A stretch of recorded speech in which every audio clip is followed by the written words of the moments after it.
नमस्कार दोस्तों, आप सभी का मिशन कैंपस में स्वागत है। तो आप सब लोग कैसे हैं? उम्मीद करते हैं आप सब लोग बहुत बढ़िया होंगे, तैयारी चल रही होगी। तो आज हम यहाँ डिस्कस करेंगे संविधान के कुछ महत्वपूर्ण क्वेश्चन जो सभी परीक्षाओं के लिए अति महत्वपूर्ण होंगे।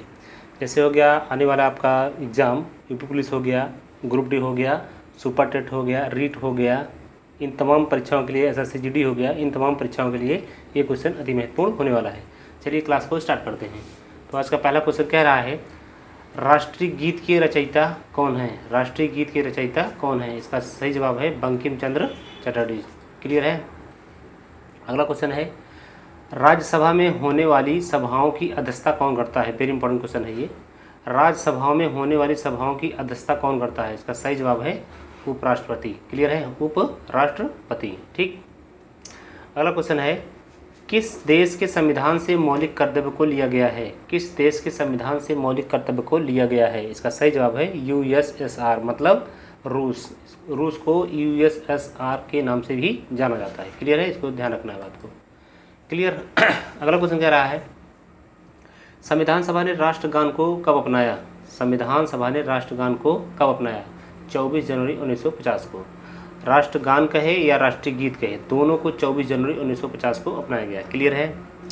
अगला क्वेश्चन है, भारतीय संविधान का निर्माण किसकी संस्तुति पर हुआ है? भारतीय संविधान का निर्माण किसकी संस्तुति पर हुआ है? इसका सही जवाब है कैबिनेट मिशन की संस्तुति पर। क्लियर। अगला क्वेश्चन है, छठवां नंबर है, भारतीय संविधान सभा द्वारा कब अपनाया गया? भारतीय संविधान सभा द्वारा कब अपनाया गया? इसका सही जवाब है 26 नवंबर 1949 को। क्लियर। अगला क्वेश्चन कह रहा है, भारतीय संविधान के नीति निर्देशक सिद्धांत कहाँ से लिया गया है? भारतीय संविधान के नीति निर्देशक सिद्धांत कहाँ से लिया गया है? इसका सही जवाब है आयरलैंड से। क्लियर है? क्या है? आयरलैंड से। क्लियर। अगला क्वेश्चन 8वां नंबर कह रहा है, 11वीं अनुसूची का संबंध किससे है? 11वीं अनुसूची का संबंध किससे है? इसका सही जवाब है ग्रामीण क्षेत्रों के स्थानीय स्वशासन से। ठीक है। इसमें कुल मिला के 29 विषय हैं। ठीक है, 29 विषय हैं। 11वीं अनुसूची का संबंध किससे है? ग्रामीण क्षेत्रों के स्थानीय स्वशासन से। इसमें विषय अगर पूछता है तो 29 विषय है। ठीक है, 29। क्लियर। अगला क्वेश्चन कह रहा है 9 नंबर, शहरी क्षेत्रों के स्थानीय स्वशासन के संबंध में भारतीय संविधान की किस अनुसूची में प्रावधान किया गया है?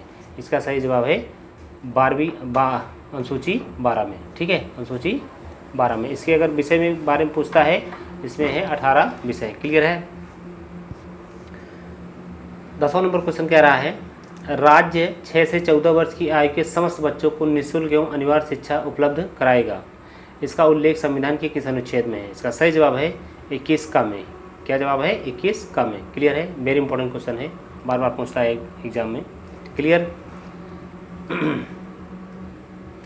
अगला क्वेश्चन कह रहा है, संवैधानिक उपचारों का अधिकार भारतीय संविधान के किस अनुच्छेद में उल्लेखित है? इसका सही जवाब है अनुच्छेद 32। क्लियर। अगला क्वेश्चन कह रहा है, पंचायती राज संगठन के बारे में संविधान के किस अनुच्छेद में उल्लेख किया गया है? इसका सही जवाब है अनुच्छेद 40। क्लियर है? अनुच्छेद 40।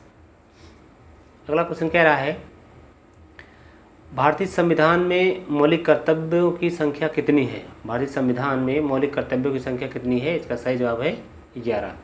कितना है? 11। क्लियर। 14 नंबर क्वेश्चन कह रहा है, उत्तर प्रदेश स्थानीय स्वशासन अधिनियम कब लागू हुआ? उत्तर प्रदेश स्थानीय स्वशासन कानून अधिनियम कब बना?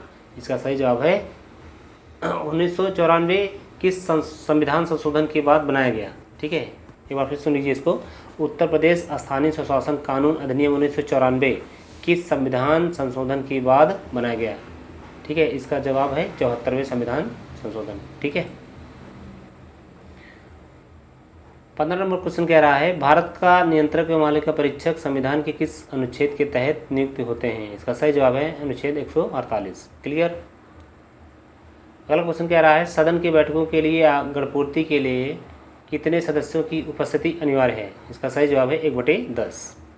संपत्ति का अधिकार क्या है? ऐसे डायरेक्टली क्वेश्चन आपसे पूछेगा, संपत्ति का अधिकार क्या है? आपको बताना पड़ेगा विधिक अधिकार है। क्या बताना है? विधिक अधिकार है। ठीक है। अगला क्वेश्चन कह रहा है, नगर निगम के प्रमुख को क्या कहते हैं? नगर निगम के प्रमुख क्या कहते हैं? इसका सही जवाब है महापौर या मेयर कहते हैं। क्लियर। 19 नंबर क्वेश्चन कह रहा है वर्तमान में उत्तर प्रदेश में कुल कितने नगर निगम हैं। वर्तमान में उत्तर प्रदेश में कुल कितने नगर निगम हैं? 17। क्लियर है। अगला 20वां नंबर कह रहा है जिला पंचायत का सचिव होता है। जिला पंचायत का सचिव होता है, इसका सही जवाब है मुख्य विकास अधिकारी। क्लियर। अगला क्वेश्चन कह रहा है उत्तर प्रदेश पंचायती राज अधिनियम पास किया गया मतलब कब? 1947 में। क्लियर।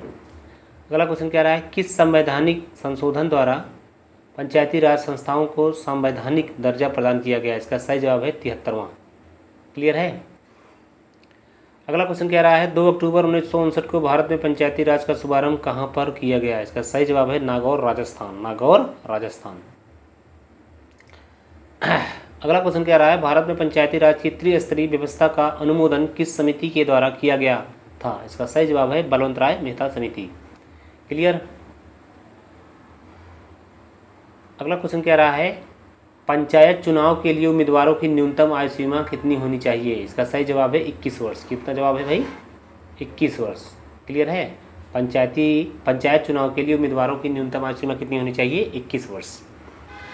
26 नंबर कह रहा है ग्राम पंचायतों की आय का स्रोत कौन सा है? ग्राम पंचायतों की आय का स्रोत कौन सा है? इसका सही जवाब है मेला एवं बाजार कर। मेला एवं बाजार कर। क्लियर। 27 नंबर क्वेश्चन कह रहा है राज्य की कार्यपालिका शक्ति किसमें निहित होती है? राज्य की कार्यपालिका शक्ति किसमें निहित होती है? इसका सही जवाब है राज्यपाल में। क्लियर। अगला क्वेश्चन 28 नंबर कह रहा है भारत के किसी राज्य की राज्यपाल बनने वाली पहली महिला कौन थी? भारत के किसी राज्य की राज्यपाल बनने वाली पहली महिला कौन थी? इसका सही जवाब है सरोजिनी नायडू। उत्तर प्रदेश में विधान परिषदों की संख्या कितनी है? उत्तर प्रदेश में विधान परिषदों की संख्या है 100। क्या बताना है? 100 बताना। ठीक है। किस अनुच्छेद के अनुसार उच्च न्यायालय 5 प्रकार की रिट जारी करता है? किस अनुच्छेद के अनुसार उच्च न्यायालय 5 प्रकार की रिट जारी करता है? अनुच्छेद 226। उच्चतम न्यायालय के मुख्य न्यायाधीश की नियुक्ति कौन करता है? उच्चतम न्यायालय के मुख्य न्यायाधीश की नियुक्ति कौन करता है? इसका सही जवाब है राष्ट्रपति। क्या जवाब है? राष्ट्रपति। ठीक है। अगला क्वेश्चन कह रहा है 32 नंबर वर्तमान में भारत में कितने उच्च न्यायालय हैं? वर्तमान में भारत में कितने उच्च न्यायालय हैं? इसका सही जवाब है 25वां। अगर पूछता है 25वां कौन सा है? इसका सही जवाब है अमरावती है। क्लियर है। अगला क्वेश्चन कह रहा है विधान परिषद का सदस्य बनने के लिए कितनी आयु होनी चाहिए? विधान परिषद का सदस्य बनने के लिए कितनी आयु होनी चाहिए? 30 साल। अगर विधानसभा पूछता है तो 25 साल बताना है। क्लियर है। अगला क्वेश्चन कह रहा है प्रदेश के राज्यपाल की नियुक्ति कौन करता है? प्रदेश के राज्यपाल की नियुक्ति कौन करता है? इसका सही जवाब है राष्ट्रपति। क्लियर। अगला क्वेश्चन 35 नंबर है हमारे प्रदेश का उच्च न्यायालय कहाँ स्थित है? हमारे प्रदेश का उच्च न्यायालय कहाँ स्थित है? इसका सही जवाब है प्रयागराज में। प्रयागराज, इलाहाबाद। क्लियर। पहले इसका नाम इलाहाबाद था, प्रयागराज हो गया है, इसलिए प्रयागराज कहते हैं। ठीक है। सबसे पहले तो इसका नाम प्रयागराज ही था, फिर बाद में इलाहाबाद बना, फिर जाके पुनः प्रयागराज कर दिया गया। क्लियर। भारतीय संविधान में उल्लिखित स्वतंत्रता, समानता और बंधुत्वता की संकल्पना किससे प्रेरित है? मतलब कहाँ से लिया गया है? इसका सही जवाब है फ्रांस के संविधान से। क्लियर है। अगला क्वेश्चन 37 नंबर कह रहा है भारतीय संविधान का कौन सा अनुच्छेद विधि के समझ समता के अधिकार से संबंधित है? अनुच्छेद 14। क्लियर। अगला क्वेश्चन कह रहा है भारतीय दंड संहिता के अनुच्छेद 124 ए के अंतर्गत क्या आता है? इसका सही जवाब है राजद्रोह। क्लियर। राजद्रोह किसमें आता है? अनुच्छेद 124 ए के तहत। भारतीय संविधान के अनुच्छेद 228 कुछ मामलों का उच्च न्यायालय में हस्तांतरण किससे संबंधित है? इसका सही जवाब है राज्य सरकार। क्लियर। अगला क्वेश्चन कह रहा है 40 नंबर कौन सा अनुच्छेद प्रत्येक नागरिक के मौलिक कर्तव्यों को निर्दिष्ट करता है? अनुच्छेद 51 क में। क्लियर है। समान नागरिक संहिता का भारतीय संविधान के किस अनुच्छेद में उल्लेख किया गया है? ये अनुच्छेद 44 है। सबसे पहले लागू कहाँ होगा? गोवा में। क्लियर है। इसको भी ध्यान रखना है, सबसे पहले पूछ सकता है कहाँ, किस स्टेट में लागू है, तो इसका सही जवाब है गोवा है। अनुच्छेद 44 ये है समान नागरिक संहिता का भारतीय संविधान के किस अनुच्छेद में उल्लेख किया गया है? अनुच्छेद 44 में, वो भी गोवा में। क्लियर। 42 नंबर क्वेश्चन कह रहा है किस अनुच्छेद के तहत भारत के संघ लोक सेवा आयोग की स्थापना की गई? इसका सही जवाब है अनुच्छेद 315। भारतीय संविधान का अनुच्छेद 356 किसके बारे में कहता है? तो इसका सही जवाब है राज्य में राष्ट्रपति शासन लागू करना। ठीक। अगर वित्तीय आपात कहता है 360 है। ठीक है। राष्ट्रीय आपात 352 है। राष्ट्रपति शासन किस में है? 356 में है। ठीक। और संशोधन किस में है? 368 में। ये चारों पॉइंट वेरी इंपॉर्टेंट है सभी परीक्षाओं की दृष्टि से। क्लियर है। 44वां नंबर कह रहा है भारतीय संविधान का अनुच्छेद 343 किसके बारे में है? इसका सही जवाब है कार्यालय भाषा के रूप में हिंदी। अगला क्वेश्चन 45 नंबर कह रहा है भारत में किस प्रकार का लोकतंत्र है? भारत में किस प्रकार का लोकतंत्र है? इसका सही जवाब है प्रतिनिधियों का। ठीक है। अब भारतीय नागरिकता किसके द्वारा दी जाती है? इसका सही जवाब है भारत के राष्ट्रपति द्वारा। क्लियर है। तो अगला क्वेश्चन 47 नंबर कह रहा है राज्यसभा की कुल संख्या कितनी है? राज्यसभा की कुल संख्या कितनी है? इसका सही जवाब है 45।